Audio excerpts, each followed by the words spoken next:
Oke, coba pikirkan ini. Apa gunanya komputer tanpa keyboard? Cuma lempengan plastik dan logam yang harganya wah.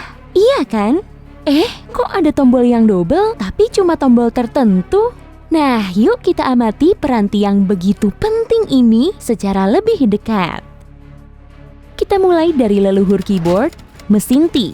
Ukurannya besar dan sulit dikendalikan. Tombol-tombolnya sangat mudah dihafal karena sesuai dengan urutan abjad ABC. Juru ketik profesional sangat lihai mengoperasikan mesin ketik. Karena ketikannya begitu cepat, tombol-tombol yang berdekatan jadi macet. Kemudian, huruf-huruf yang sering digunakan saling dijauhkan agar memperlambat pengetikan. Dan begitulah awal mulanya tombol QWERTY yang populer ini terlihat acak. Lanjut ke masa awal-awal perkembangan komputer. Modelnya terlihat sangat berbeda dari komputer sekarang karena masih menggunakan kartu berlubang untuk menginput dan mengoutput data. Kartu ini berupa kertas kaku dengan lubang-lubang di posisi tertentu yang merepresentasikan informasi. Setiap kartunya hanya bisa menampung beberapa kata. Jadi dulu, para programmer komputer perlu banyak kartu berlubang ini. Seperti tumpukan kartu remi saja. Belum lagi, semua kartunya harus dimasukkan ke alat pembaca secara berurutan agar informasinya bisa terbaca dengan benar. Karena komputer semakin canggih, keyboard juga perlu tombol tambahan selain angka dan huruf. Pada tahun 1980-an, IBM melakukan percobaan ilmiah untuk menciptakan keyboard andalan dengan membentuk focus group. Para peserta percobaan ini menginginkan agar tombol-tombol yang sering digunakan seperti Ctrl, Alt, dan Shift berjumlah ganda, serta diletakkan di kedua sisi keyboard agar mudah dijangkau. Tombol-tombol itu sering digunakan dalam kombinasi, sehingga posisinya saling berdekatan. Mereka juga menambahkan tombol Delete dan Enter pada tombol angka sebelah kanan. Tujuannya juga sama, agar mudah dijangkau saat mengetik. Akhirnya, terciptalah keyboard IBM terkenal itu, model M, yang hingga kini dianggap sebagai keyboard terbaik. Keyboard ini punya suara klik khas yang nyaring, serta memberi respons taktil yang bagus. Tapi teman sekamarmu mungkin tidak akan suka mendengarkan suara klik-klik yang berisik ini. Oke, ayo kita bongkar untuk melihat cara kerjanya. Keyboard jadul memiliki per mungil dan sakelar di bawah tiap tombolnya. Saat tombolnya ditekan, per akan tertahan ke bawah sehingga sakelar akan menutup sirkuit listrik yang mengalir ke seluruh bagian keyboard. Pemutusan arus listrik ini mengirimkan sinyal yang tepat ke PC. Saat ini, keyboard membran sudah lazim digunakan. Pada keyboard jenis ini, bantalan karet atau silikon terpasang pada lapisan atas kontak listrik. Di bawah setiap tombolnya terdapat pegas karet, menggantikan per pada keyboard mekanis. Masih bingung mau pilih keyboard yang mana? Keyboard mekanik lebih tahan banting, sementara keyboard membran lebih murah dan lebih tahan air. Kita memang terbiasa dengan bentuk keyboard standar segi 4, tapi di masa depan bentuknya bisa saja berubah dengan menyesuaikan kenyamanan pergelangan tangan. Tapi kemungkinan akan terlihat aneh. Oh iya, ada loh keyboard yang papannya terbelah jadi 2. Memang terlihat aneh sih, tapi desain ini justru lebih pas untuk gerakan tangan manusia. Pergelangan tangan kita tidak perlu menekuk ke belakang dan otot-otot pada ketiga jari panjang kita tidak akan kelelahan karena harus terlalu menekuk. Bagaimana dengan keyboard yang tombolnya minim? Keyboard jenis ini punya 2 area berbentuk piringan. Bagian atasnya mirip mouse untuk menaruh tangan. Piringan kiri punya 8 kelompok simbol, sedangkan yang kanan punya 8 warna.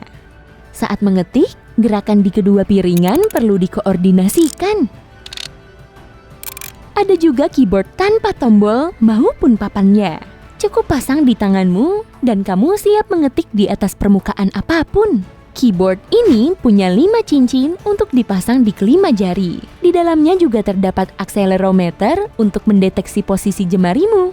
Cara mengetiknya dengan mengombinasikan ketukan khusus yang nantinya akan ditransmisikan ke PC, ponsel, atau tablet melalui Bluetooth. Wih, canggih!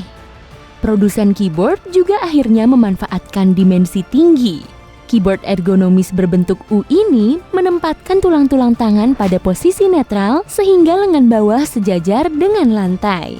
Keyboard ini juga dilengkapi dengan perangkat mirip kaca spion sehingga tombol-tombol di sisi keyboard bisa terlihat. Ada juga keyboard kaca datar. Keyboard ini tidak akan mengeluarkan bunyi klak-klik. Bagi kamu, pecinta keyboard mekanik, pasti tidak akan menyukainya. Tapi kelebihannya, keyboard kaca ini sangat mudah dibersihkan. Lap saja dengan kain, area kerja pun akan kembali celing. Nah, sekarang coba lihat keyboardmu. Dua kata bahasa Inggris terpanjang yang bisa diketik dengan tangan kiri adalah stewardesses dan reverberated. Untuk tangan kanan, lollipop dan monopoly. Bahkan kata typewriter bisa diketik hanya dengan tombol-tombol yang ada di baris teratas. Detail keyboard yang hanya teramati oleh para pengguna yang jeli yaitu tonjolan pada huruf F dan J. Fungsinya untuk membantu menemukan tombol baris tengah secara cepat tanpa perlu melihatnya. Saat jari telunjuk berada pada tombol-tombol ini, jemari lain akan bisa menyesuaikan. Kalau dipikir-pikir, keyboard bahasa Tiongkok bisa jadi sangat besar karena karakternya berjumlah ribuan. Tapi semuanya dipermudah kok. Yah, keyboardnya terlihat sama persis dengan keyboard biasa. Penutur bahasa Tiongkok menggunakan metode fonetik yang disebut pinyin.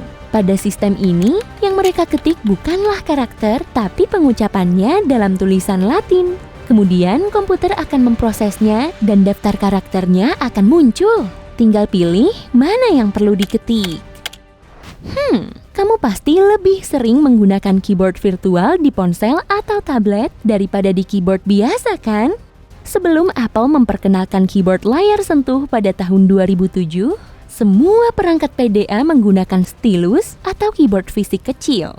iPhone pertama pun tidak dilengkapi keypad panggilan. Ini sangat mengejutkan para penggunanya. Sejak saat itulah, keyboard virtual multi-touch menjadi keyboard standar pada ponsel dan tablet. Kamu ingin memasang keyboard laser futuristik pada gadgetmu?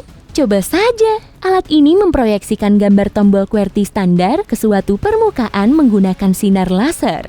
Proyektornya dilengkapi sensor yang bisa mendeteksi gerakan jari, kemudian menerjemahkannya menjadi ketukan tombol.